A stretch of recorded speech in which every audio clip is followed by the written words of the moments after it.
Today's Focus Report takes you to Belgium. The country's image has taken a significant hit in recent months after a string of high-profile failures. From the jihadist cells in the district of Molenbeek to the high-profile struggle to keep on top of terrorist acts, Belgian law enforcement has drawn fierce criticism. The country is, of course, struggling with a long list of concerns, from unstable tunnels and flooded museums to nuclear power security worries. Our team of reporters have been to find out why things are going wrong. Between 60 and 80,000 people took to the streets of Brussels on May 24th. The main reason for this demonstration? A lack of coordination at federal government level and a lack of investment in the public service. State reforms were carried out that weren't always accompanied by the necessary resources. That's now led us to having a Belgian state that's logic is falling apart. Among the crowds, anger is palpable. Leading the line are prison wardens, on strike since late April.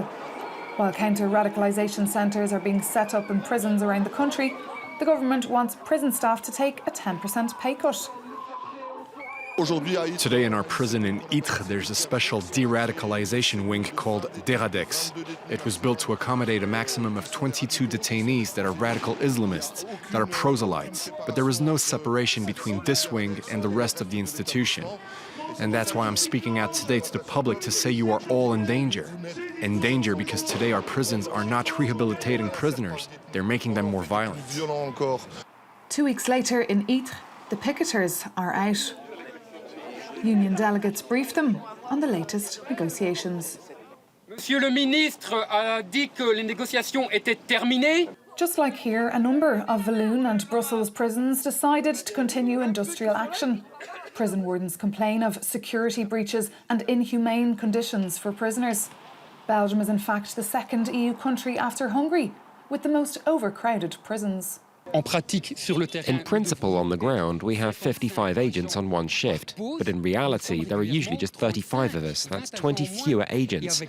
And with that, the government expects us to work as if everything was normal. But it's impossible.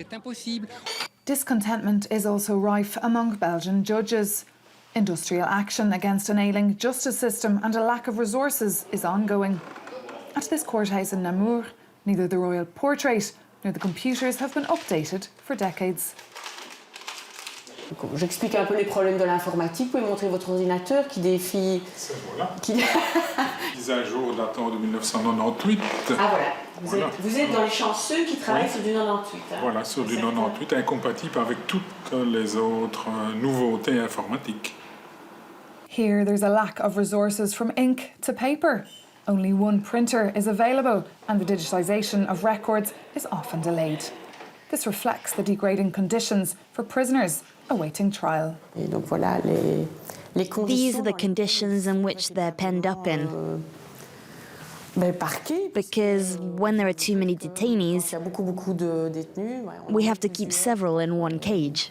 With 5% of GDP for justice, Belgium is at the bottom of the European scale. This budget drought comes on top of other worrying factors.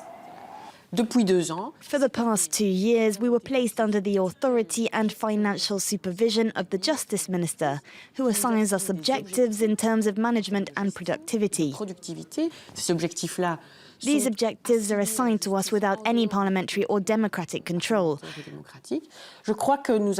I think we've now entered a territory which has nothing to do with the rule of law. Although the problems are not new, they came to light after the Paris and Brussels attacks. Beyond the errors committed by the intelligence services and a lack of sufficient resources, crisis management has come under fire from critics. A famous lockdown that turned Brussels into a ghost town last November cost the country 1% of its GDP. That month I lost around 25% of my turnover. That's a huge amount. When you have a city entirely locked down, people are afraid. It's fear that has the last word. And when people are afraid, they don't come back, even if there's no reason. In a letter published in several Belgian newspapers on May 18th, 3 CEOs denounced a state that gives, according to them, the impression that it doesn't work. State reforms after state reforms. We're now at state reform number 6. We've reached an incredibly complicated situation that we Belgians have labeled a constitutional lasagna. And because of this, there's now the impression that no one is really in charge of anything, that anyone has the ability to block things, but no one has the authority to really force change.